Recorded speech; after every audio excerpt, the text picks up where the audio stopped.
Baik, salam sejahtera kepada murid-murid tingkatan 1 dan apa khabar semua?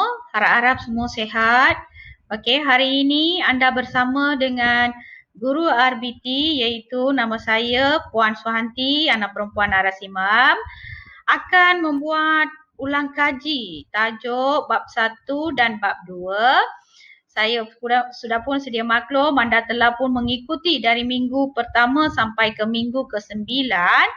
Anda telah pun belajar bab 1 pengenalan kepada pengenalan reka bentuk dan teknologi, manakala bab 2 adalah pengurusan projek.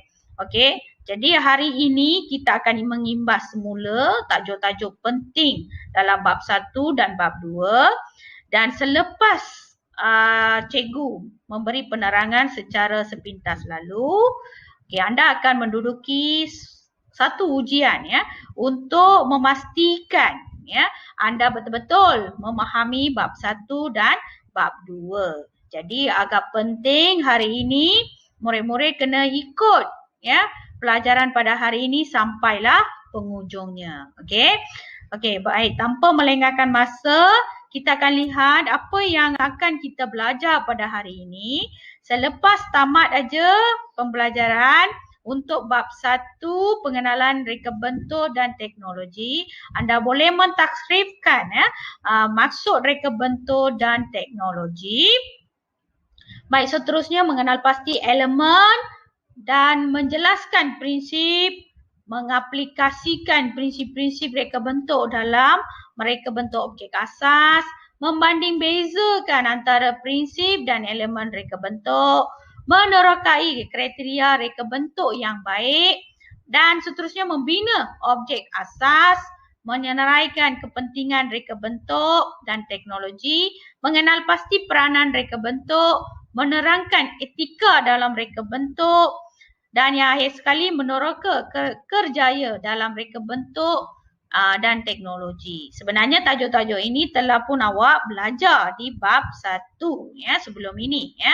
Okey, baik, kita teruskan dengan pengurusan projek bab 2 Okey, dalam bab 2 ni pun kita akan mentakrifkan pengurusan projek reka bentuk, menjana idea reka bentuk, mengenal pasti pengurusan pelaksanaan projek, merangka perancangan projek, dan menganalisis perancangan projek dan jadual kerja, dan boleh menyediakan ini baru je awak belajar minggu lepas, menyediakan anggaran kos, merancang pembentukan kumpulan kerja berdasarkan tugas dan peranan, dan merancang pembentukan kumpulan kerja berdasarkan tugas dan peranan ini kita sepintas lalulah akhir sekali kita cikgu akan terangkan sedikit sebanyak tentang tugas peranan tapi tak secara detail lah Okey, baik, so, kita teruskan dengan bab 1.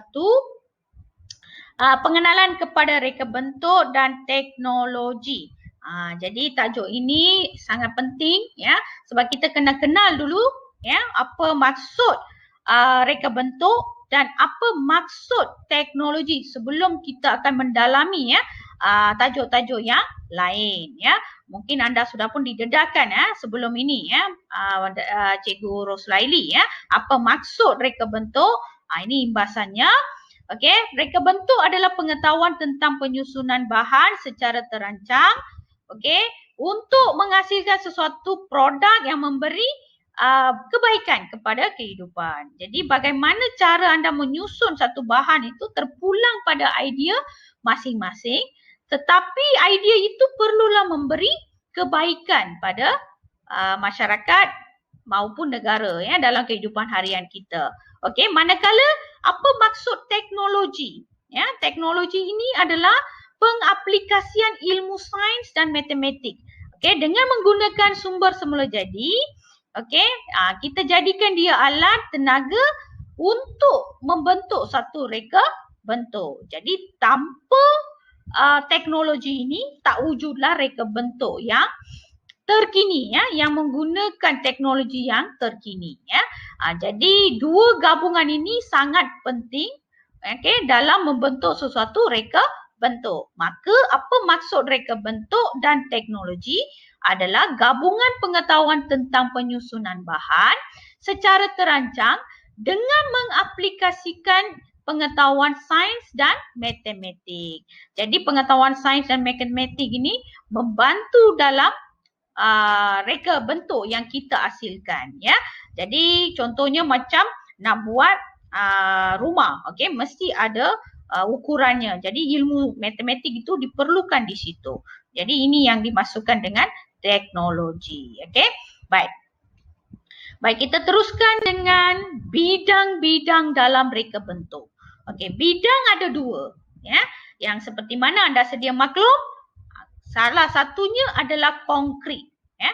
Konkrit adalah yang nyata, yang kita boleh pegang, ya, yang kita boleh lihat, ya. Contoh dalam buku teks anda muka surat 3, ya.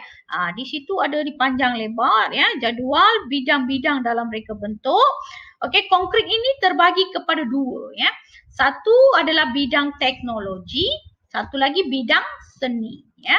Dalam teknologi itu ada banyaklah dari segi peralatan, mesin, pertanian, pemakanan, ya, pakaian, okey. Manakala dalam seni kita ada lukisan, alat muzik, arca, ya.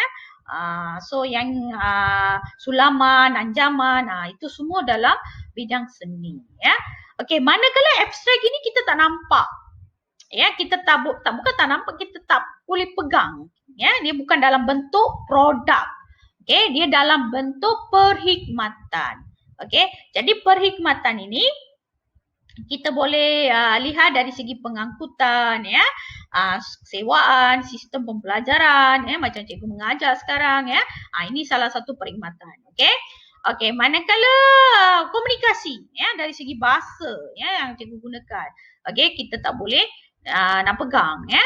Kita hanya boleh dengar sahaja, kita hanya boleh rasa sahaja, ya, bunyi syarat, ya, pengiklanan, grafik, okey. Yang ini semua adalah bidang dalam bentuk bidang abstrak, okey. Baik, kita teruskan.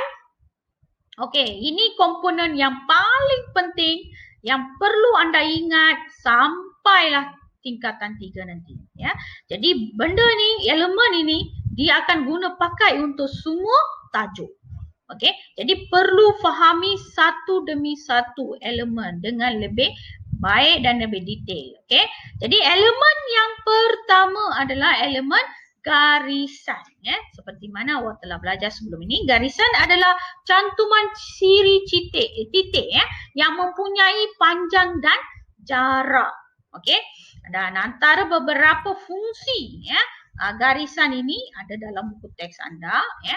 Ada banyak ciri, ya. Salah satunya adalah membagikan dua ruang kawasan.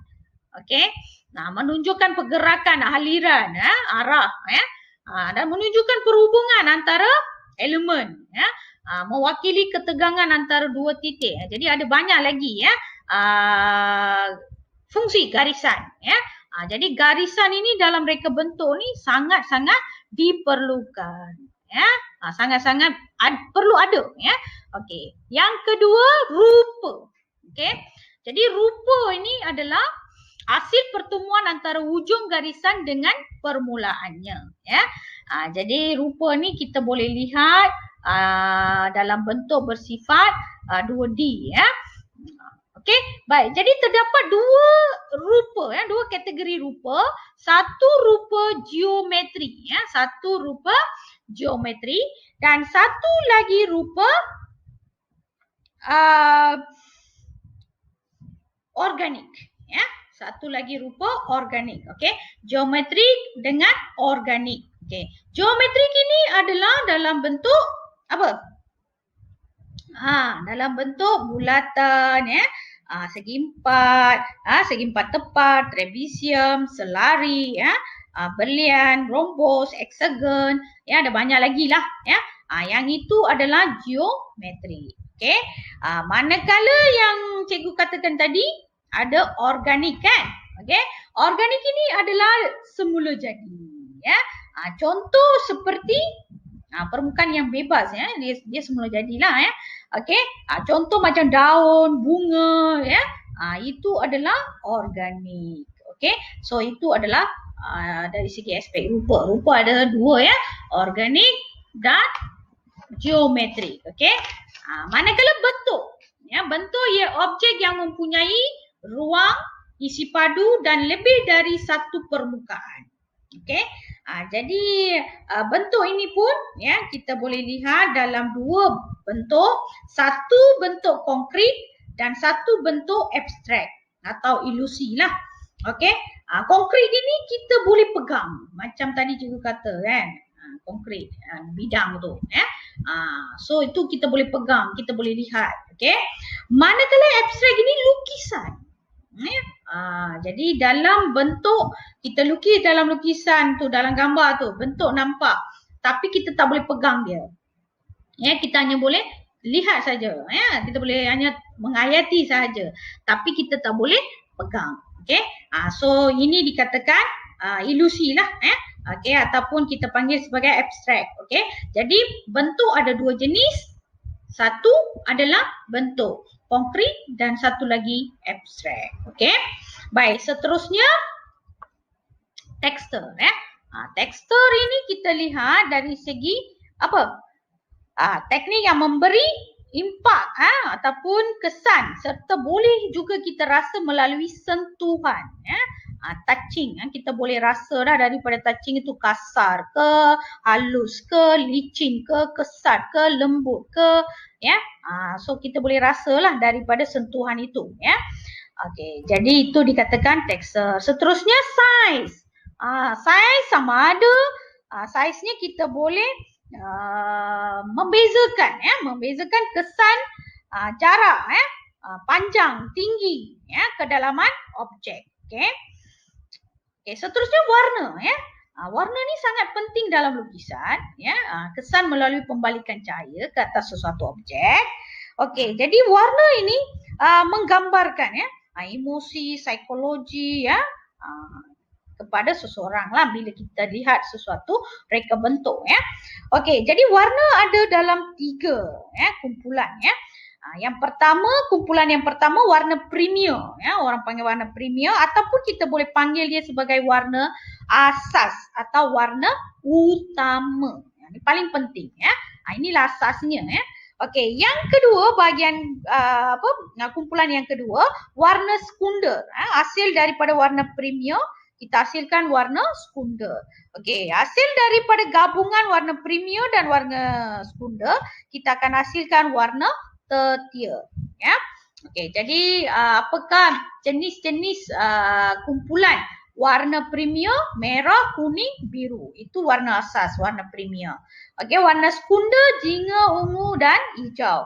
Gabungan dua-dua ini akan menghasilkan warna tertier.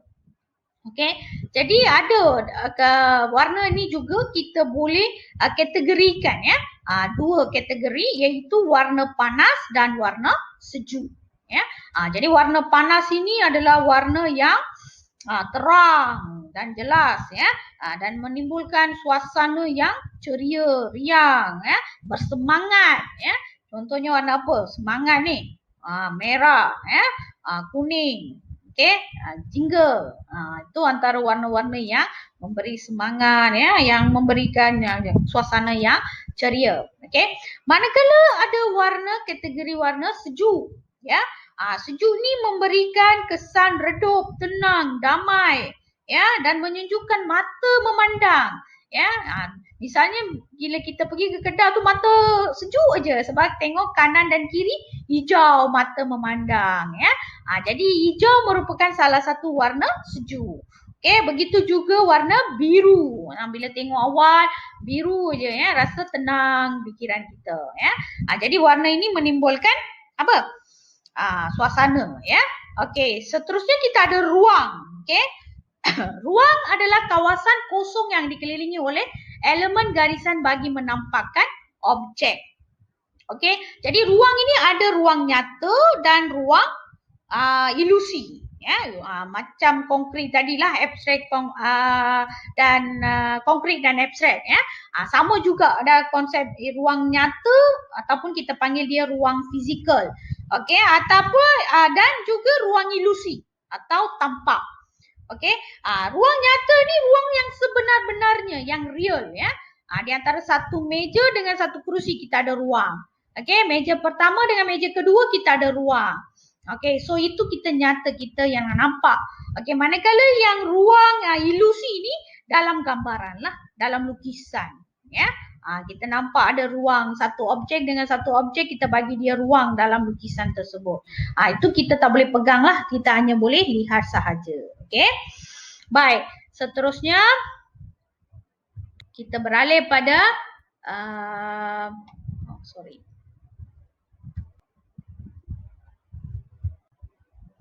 Okey, prinsip. Okey.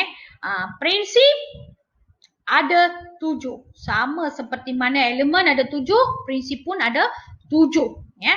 Okey, perlu ingat elemen aspek lain, prinsip aspek lain. Tapi kedua-dua ini sangat penting dalam reka bentuk. Kalau salah satu tak ada, kalau contohnya elemen ada tapi prinsip tak ada, okey, mungkin reka bentuk awak tak berapa baik ya. Jadi gabungan prinsip dengan elemen ini yang akan lengkapkan satu reka bentuk. Okey, tanpa prinsip kita nak wujudkan satu reka bentuk mungkin ada kekurangannya nanti ya. Okey, jadi prinsip ada 7, salah satunya keseimbangan ya. Seimbang dari sudut, berat, tarikan, tumpuan perhatian atau bentuk asimetri. Okey, jadi dalam keseimbangan ada 2 keseimbangan, simetri yang formal, manakala asimetri adalah tidak formal. Okey, simetri anda sudah sedia maklum, pembagian yang sama rata walaupun di balance, tapi balancing itu kita nampak sebiji lah bila kita buat pembagian. Okey, manakala keseimbangan asimetri ini tidak formal, walaupun balance tapi dari segi bentuknya lari sikit lah ya. So itu dikatakan keseimbangan. Okey, and then kita ada pengulangan ya, penyusunan semula objek secara berulang-ulang. Contohnya satu objek itu kita ulang-ulang ya, dari segi bentuknya, dari segi saiznya kita berulang. Susunan itu boleh jadi bersiri, selari ataupun berjejari.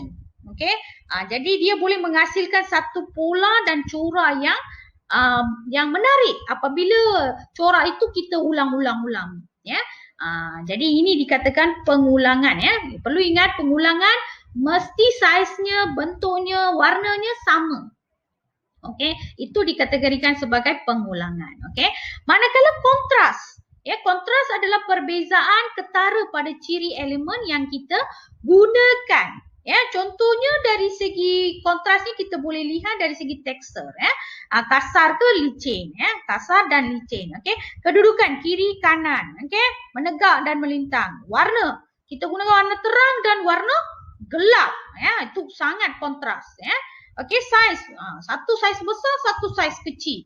Okey, bentuk bulat, okey, dan bersegi ataupun hexagon, macam-macam bentuk geometri kita gunakan. Okey, dari segi ruangnya jauh atau dekat. Jadi ini dikatakan sebagai kontras. Okey, so kontras ini memberikan kita fokus sebenarnya ya. Apabila ada dua objek yang beza, tumpuan kita akan lebih berfokus. Okey. Okey, seterusnya kepelbagaian ya. Penggunaan pelbagai gaya, nilai dan idea yang berbeza-beza. Contohnya kita guna pelbagai bentuk ya, bulat, bujur, semua ada ya. Jadi masukkan aja dalam satu gabungan ya. Jadi itu dikatakan sebagai kepelbagaian. Okey, seterusnya kesatuan, bagian elemen yang bergabung untuk membentuk image, tema atau idea yang sempurna. Okey, so ini kita katakan satu lagi ya, prinsip yang perlu ada dalam sesuatu reka bentuk ya, membantu ya. Okey, seterusnya keringkasan, idea yang kompleks perlu diolah semula dalam bentuk visual yang lebih ringkas. Ya, ini memberi keselesaan ya. Two in one orang kata ya, nampak lebih selesa. Produk itu kita rasa boleh guna serba boleh ya, dan ringkas ya, mudah nampak, lebih mudah ya. Okey, dan harmoni, melihat sesuatu yang dapat memberi keamanan dan kedamaian. Ini lebih fokus kepada dari segi alam semula jadilah. Ya, contohnya dari segi warna kita gunakan, ya, warna yang ton warna yang kita gunakan hampir sama dengan kesemula jadian. Contohnya macam laut, gunung, ya, pokok. Bila masuk rumah warna biru, rasa tenang fikiran, ya. Contohnya macam itulah, ya. So harmoni pun salah satu prinsip yang perlu kita guna dalam reka bentuk. Okey, seterusnya kriteria, ya, reka bentuk yang baik, ya. Jadi sebagai seorang yang pereka, ya, anda perlu ada kriteria ini, ya. Yang pertama sekali anda perlu ada kecenderungan inovasi, ya. Jadi ini lebih produk itu menjadi lebih unik, ya. Lebih boleh berdaya saing, ya, daripada produk yang sudah sedia ada, ya. Jadi idea-idea itu perlulah idea yang barulah, yang awak boleh renovate, yang awak boleh barui, ya, yang sudah sedia ada, ya. Jangan ceplak orang punya pula, ya. Okey, seterusnya creativity, ya. Creativity ini adalah memperbaiki fungsi yang sudah sedia ada. Ya, contohnya dah ada mesin basuh, boleh basuh dan kering saja. Okey, mungkin awak boleh add lagi lipat kain. Sekali dah basuh, keringkan dan boleh lipat kain. Itu kreativiti lah, ya. Okey, seterusnya keaslian reka bentuk, ya. Ni adalah kandungan unsur simbolik dan estetika, emosi lah, ya, dan menampilkan produk itu seboleh-bolehnya lah, ya. Jangan meniru produk yang sudah sedia ada. Okey. Okey, kekuatan kualiti, ya. Jangan anda buat produk itu, ya, 2 hari dah guna dah tak boleh pakai dah, ya. Dari segi kekuatan tu dah tak tahan lama, ya, mungkin rosak, hancur, ya. Jadi kualiti itu perlu awak maintain, ya. Contohnya boleh tahan sampai 5 tahun khususnya, ya. So pengguna yang beli tu confident dengan produk anda, ya, sebab dia boleh tahan lama, ya. Dan ergonomik, ya. Ergonomik adalah sangat penting, ya. Dia memberi keselesaan, ya, yang sudah sedia ada, ya. Contohnya kerusi, ya. Kerusi ini kita boleh duduk, tapi di samping kita boleh bersandar, berpusing, ya, dan sebagainya. Itu dikatakan sebagai ergonomik yang memberi keselesaan yang maksimum, ya, pada produk itu. Okey. Jadi ini antara kriteria-kriteria yang perlu anda tahu, yang perlu ingat, ya. Okey, seterusnya teknik. Okey, teknik ada 4. Okey, macam mana kita nak hasilkan sesuatu reka bentuk? Kita gunakan 4 teknik ini. Salah satu tekniknya adalah pembenaman. Okey, pembenaman kita benam, tanam. Okey, yang sudah sedia ada, kita tebuk lubang, kita tambah satu objek baru. Itu dikatakan sebagai pembenaman. Pembuangan yang sudah ada, cuba kita buang bahagian yang kita tak perlukan. Jadilah satu reka bentuk. Okey, seterusnya penyatuan. Kita satukan 2 objek yang berbeza, jadikan satu produk baru, satu bentuk baru, ya. Okey, dan peleraian. Okey, kita tebuk lubang lah, di tengah-tengah tu kita leraikan di sini. Okey, jadilah satu bentuk yang baru. Okey, jadi itu antara teknik, ya, yang kita boleh gunakan dalam reka bentuk, ya. Okey, seterusnya kepentingan reka bentuk dan teknologi, ya. So pada umumnya, ya, kepentingan reka bentuk ni dia menyumbang kepada teknologi yang moden, okey, memenuhi kehendak individu dan masyarakat, memudahkan urusan kerja melalui pengubahsuaian, okey, memupuk nilai invensi. Nanti kita lihat secara terperinci apa maksud invensi, inovasi dan kreatif, ya. Jadi ini nilai-nilai 3 nilai ini memang penting sangat dalam penghasilan reka bentuk dan teknologi, ya. Membuka laluan kejaya dan pekerjaan anak-anak muda ni yang tak ada tentu, yang tak ada hala tuju, ya. Bolehlah, ya, menceburkan diri dalam bidang reka bentuk dan teknologi. Okey. Baik, seterusnya peranan reka bentuk dari segi individu. Okey, kita sendiri ya. Bila ada banyak produk di pasaran, kita ada pilihan. Okey. Contohnya katakanlah pen itu ada 10 jenis. So kita ada pilihan lah maksudnya di situ. Okey, kalau katakan tak ada pilihan, ada satu je pen. Ya, mau tidak mau kena beli itu. Okey. Jadi itu akan menyukarkan kita ya. Kita tak suka tapi terpaksa kena beli. Ya. Tapi bila ada banyak pilihan, jadi kita ikutlah pilihan kita masing-masing. Okey. Baik, seterusnya menggunakan sumber alam sekitar secara optimal, menghasilkan reka bentuk yang serba boleh dan kaya dengan idea. Okey, dari segi masyarakat dapat melindungi dan memelihara etika sosial. Melahirkan nilai estetika, melahirkan masyarakat yang kreatif. Ya, ini penting ni. Ya, melahirkan masyarakat yang berdaya, maju. Adalah ya persaingan yang sehat. Ya, di antara satu syarikat dengan syarikat yang lain. Ya, sentiasa dia akan cari produk-produk yang baru, yang baik, lebih baik daripada yang sudah sedia ada. Okey. Dari segi pengeluar dan negara, ya, mengeluarkan produk berjenama negara, kita bangga dengan produk jenama kita ya di luar negara. Ya. Contohnya macam sekarang ni Proton sudah ada lah kan di negara Asia.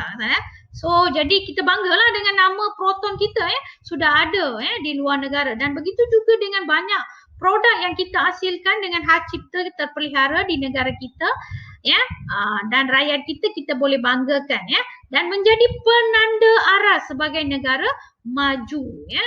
Di sinilah kita dapat dunia ni kita dapat nilai ya negara kita ya dari segi satu penilaian di mana kita dapat produce ya produk kita atas nama negara warga negara Malaysia ya.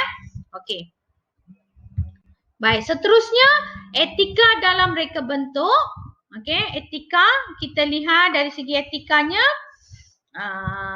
keaslian ya. Yang pertama dari segi keaslian ya.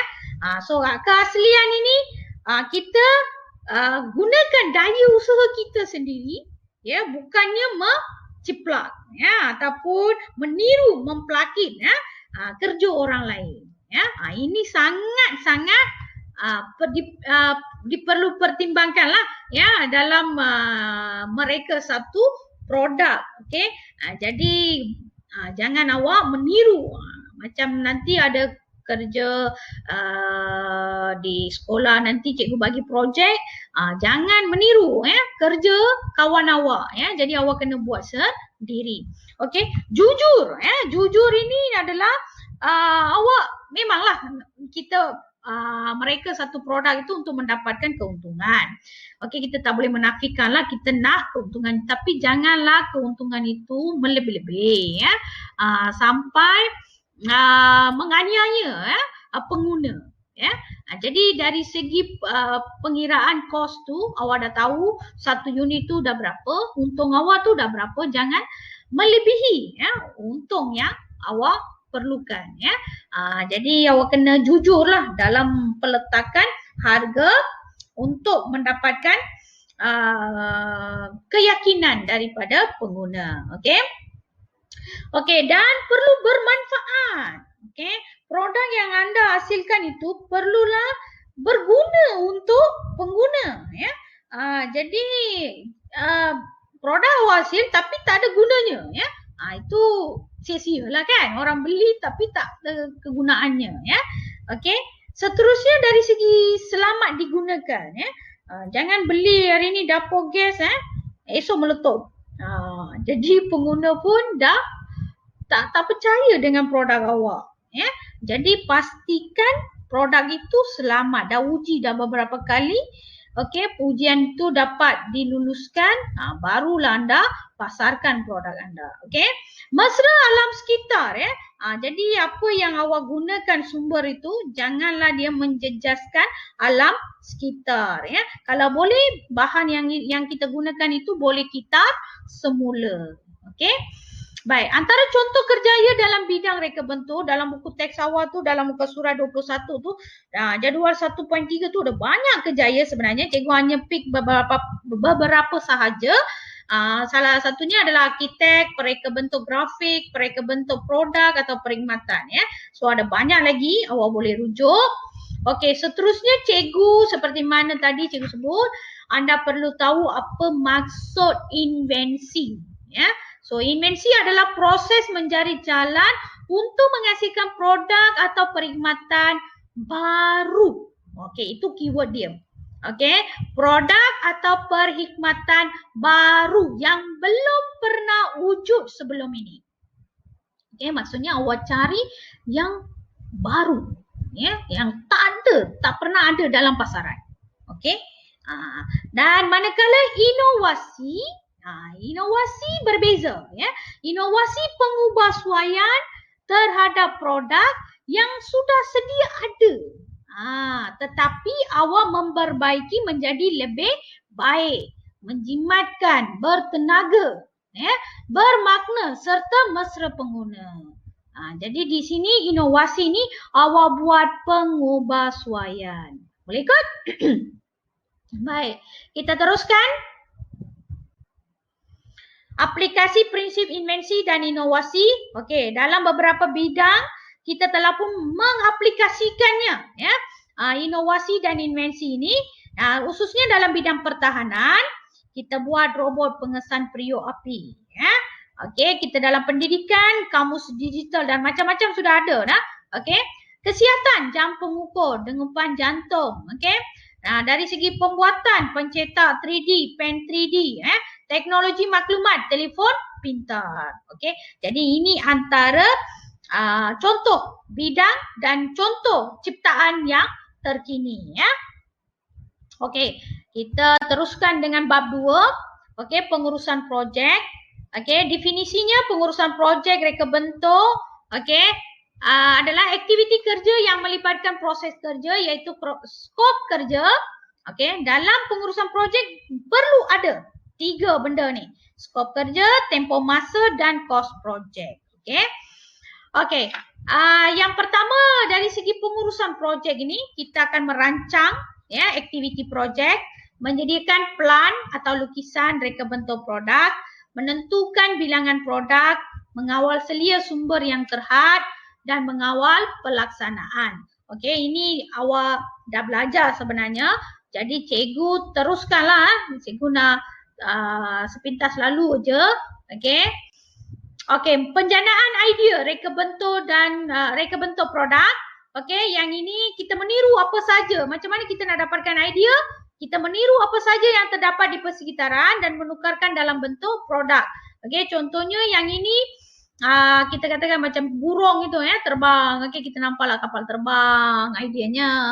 Okey, and then kita katakan kita nak sarang burung. Okey, kita buatlah kerusi ya. Okey, menterbalikkan fungsi sesuatu alat. Okey, contohnya macam tayar tu kita gunakan untuk kereta, tayar kan. Tapi bila tayar tu dah tak boleh pakai, dah haus ke apa kan. So tayar tu kita gunakan untuk pasu bunga. So kita terbalikkan dia punya fungsinya ya. Okey, fungsi asal dia lain ya, tapi kita gunakan untuk fungsi lain. Okey. Dan menukar saiz objek daripada kecil jadi besar ataupun dah besar jadi kecil ya. Okey, dan akhir sekali menterbalikkan kedudukan. Ini 2 in 1 lah ya. Mungkin kita pakai baju sejuk. Okey, untuk musim salji. Okey, mungkin musim hujan nanti kita terbalikkan baju tu, kita gunakan untuk raincoat pula. Ya, jadi ada 2 fungsi di situ. Itu katakan menterbalikkan kedudukan. Okey. Baik, seterusnya dari segi contoh carta organisasi pasukan pengurusan projek, ini perlu awak wujudkan sebelum awak membuat sesuatu projek reka bentuk. Okey, perlu pengurus projek perlu ada di atas sekali sebab anda lah pengurusnya. Okey, diikuti dengan kita kena ada pelantikan setiausaha, bendahari, pereka bentuk dan pembangun mock-up atau modal. Okey. Ini carta yang penting lah ya. Baik, seterusnya tugas sebagai seorang pengurus projek. Okey. Dia menjadi penentu utama ya, menetapkan tujuan dan objektif yang perlu anda kita capai. Ya. Okey, seterusnya dia menjadi penentuan sub utama. Ya. Perancangan yang lebih teliti dari segi kewangan, ya, dari segi tenaga kerja, dokumentasi dan keselamatan. Okey, ada beberapa perjanjian semua. Jadi ini semua akan diuruskan oleh pengurus projek. Okey, pengelolaan aktiviti, ya, aktiviti yang terlibat dalam pembangunan produk dan perkhidmatan. So flow dia, ya, hari pertama apa, hari kedua apa, hari ketiga apa. So flow tu akan disusun oleh pengurus projek. Okey, matris organisasi atau pasukan yang dibentuk untuk menjalankan tugas-tugas khas, ya, yang diperlukan, ya, semasa melaksanakan sesuatu projek. Contohnya dalam pemasaran, ya, kejuruteraan, ya, siapa nak buat marketing ni, ya. Jadi ini matris organisasi dan pasukan inilah yang akan gerakan, ya, kerja tersebut, ya. Jadi ini sebagai tugas pengurus perlu memastikan, ya, keempat-empat komponen ini dapat diuruskan dengan baik. Okey. Seterusnya penjadualan, ya. Jadi penjadualan ini sangat penting, ya, untuk membuat anggaran jangka masa yang kita nak tetapkan bagi menyiapkan sesuatu projek, ya. Jadi tujuan penjadualan kita nak mengelakkan kerugian masa dan kos, mengelakkan pembaziran, mengawal sumber tenaga pekerja, mengurus bahan mentah dengan lebih sistematik. Okey. Okey, contoh, ya, macam mana kita nak buat penjadualan, ya. Jadual ada dua jenis. Okey. Salah satunya kita buat blok hubungan aktiviti melalui rangkaian, ya. Kita panggil milestone, ya. Jadi milestone ini penanda atau perkara yang bakal kita berlaku mengikut urutan, ya. Dia macam carta flow, ya. So yang ini tak berapa efektif lah, yang tak berapa nampak lah, ya, jika kita bandingkan dengan cartagan, ya. Cartagan ini lebih baik, ya, lebih berkesan, ya, lebih nampak, lebih tersusun, ya. Nampak di situ ada aktiviti kita susun, okey, mengikut kepentingan, keperluan, okey, and then kita tetapkan dari segi harinya, ya. Kalau di sini minggu lah. Kalau laksanakan dalam 5 hari, kita buat di sini hari Isnin, Selasa, Rabu, Khamis dan sebagainya. Kita ikut kalau bulan, kita tukar di sini bulan. So kita siap tanda. Okey, kalau aktiviti pertama ni 2 minggu siap, ya. Aktiviti kedua ni 2 minggu lagi. Okey, so dalam di sini bila ada carta ni kita nampaklah, ya, sejauh mana keberkesanan aktiviti kita mengikut kita telah rancang nanti, ya. Okey. Baik, seterusnya kita beralih pada pengawalan. Okey, pengawalan ini kita lakukan sepanjang proses menyiapkan sesuatu projek. Ia merangkumi, ya, pengawalan sumber, kos, kualiti, belanjawan, ya.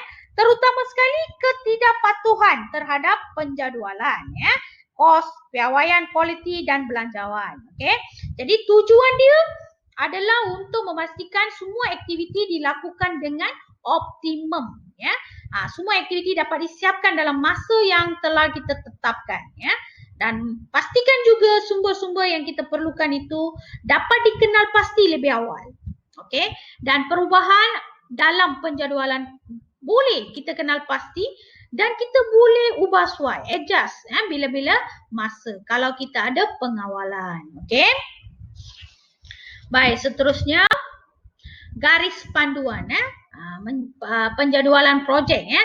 So ada 6 garis panduan perlu awak ingat, iaitu menentukan aktiviti jadual, menyusun aktiviti mengikut keperluan, menganggarkan sumber yang diperlukan, ya, dan menganggarkan tempoh masa untuk sesuatu aktiviti, okey, membangunkan jadual, menganggarkan kos dan menyediakan bajet.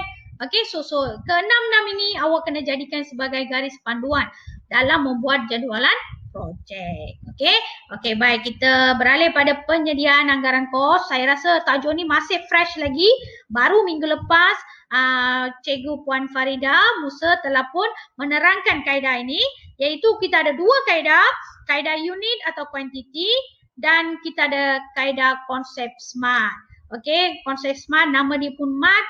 Okey, memang smart lah. Okey, terbaik lah.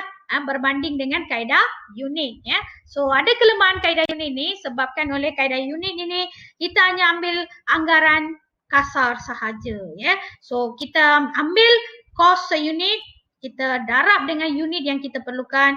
Okey, kita dapatlah satu kos keseluruhan. Okey. Tapi bila kita beralih pada konsep smart ni, memang kita buat banyak ya. S penetapan ya, tujuan, M kita mengukur kos-kos yang terlibat, A kita buat projek yang dilakukan mengikut kewangan dan tenaga kerja ya, mengukur ya. Okay, and then R kesesuaian dengan kehendak pengguna dan objektif projek. Nah, akhir sekali kita tetapkan masa ya. Cukup tak ya. Jadi banyak benda yang kita analisis dalam konsep smart. Okey. Okey, dan yang akhir sekali kita masuk dalam kumpulan kerja. Kumpulan kerja ni sangat penting ya, ahli pasukan sesuatu unit organisasi, setiap individu membantu bekerjasama, berkongsi maklumat dan mempunyai matlamat yang sama ya, dan boleh berkomunikasi. Kumpulan teamwork tu sangat penting dalam sesuatu projek. Okey, baik, kita lihat apa kelebihan ya individu ya dan juga pasukan. Okey, kurang tekananlah kalau individu ya. Dari tanggungjawabnya dikongsi bersama ahli. Ahli memilih tanggungjawab yang lebih pakar, penghargaan dikongsi bersama. Ahli pasukan berupaya mempengaruhi ahli lain, pengalaman dan pengetahuan dikongsi bersama. Manakala pasukan ini dia memperoleh hasil yang maksimum, optimum ya. Rapat dan mesra sesama ahli, komunikasi terbuka, penglibatan menyeluruh, pengumpulan sumber secara maksimum sebab banyak ahli kan. Okey, peningkatan motivasi staf dia bersaing antara satu sama lain. Okey, proses pembentukan individu ya. Jadi macam mana kita nak pilih seorang pekerja, pemilihannya pekerja ya. Memilih individu yang kemahiran dan interpersonal yang dan mempunyai kemahiran teknikal. Okey. Dan bila kita dah pilih, bagilah dia latihan, meningkatkan kemahiran komunikasi, kemahiran lain ya yang dia perlukan ya.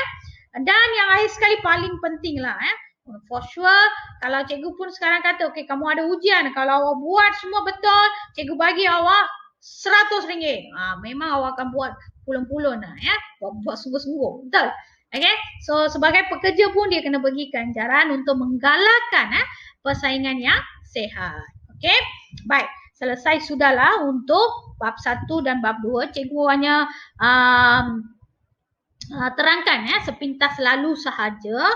Okey, dengan mengandaikan bahawa anda telah pun belajar tajuk-tajuk ini sebelum ini. Okey, baik, so tugasan untuk hari ini ya, sangat-sangat gentir ni ya. Okey, tugasan hari ini awak perlu jawab soalan ujian di link bawah yang cikgu share.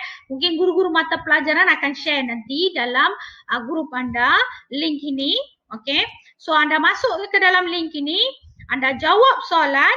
Okey, selepas selesai soalan, jawab semua soalan, anda boleh tekan view score ya. Dia akan keluar ikon view score. Okey, awak tekan view score tu, awak boleh semak awak punya markah ya. Berapa awak dapat betul. Okey, dan markah tu awak kongsi bersama guru mata pelajaran sebagai bukti awak telah menjawab soalan. Okey, jadi markah ini kami akan ambil sebagai bahan bukti untuk PBD anda PBD anda sebagai penilaian ya. Penilaian ya. Okey, and then jangan lupa juga anda isi kehadiran di link yang guru mata pelajaran berkongsi juga dalam grup-grup masing-masing. Okey, dalam link ini bukan sekadar awak hantar nama kelas tetapi markah ya yang awak dapat dalam ujian tadi ya. Jadi tolong isi ya supaya ia jadikan sebagai bukti ya untuk guru mata pelajaran untuk mengambil sebagai markah penilaian PBD awak ya. Okey, baik. Saya rasa itu sahaja untuk hari ini. Sekian, terima kasih dan selamat menjawab. Good luck for you. Okey, jumpa lagi. Bye.